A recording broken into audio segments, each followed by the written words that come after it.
Do you need to replace the speakers on your Latitude 7440? Well, I'm going to show you how. Also, you can click the top right of the screen to find this part or tools or additional help on our website, including written step-by-step tutorials with detailed images. Now that that's out of the way, let's jump into it. The first thing that you're going to do is loosen the captive screws and then use a plastic scribe to pry apart and remove the bottom base cover. And now disconnect the battery. Now go ahead and disconnect the speakers, and then remove them.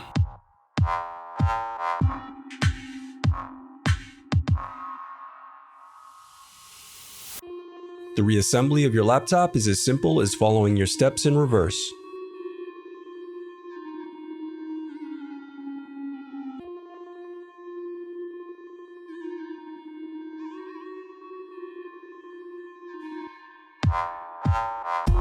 If you still need help, you can visit partspeople.com and view printable DIY instructions to help you along the way. We also have playlists of thousands of Dell tutorials for hundreds of different models, so keep checking back. Thanks for watching.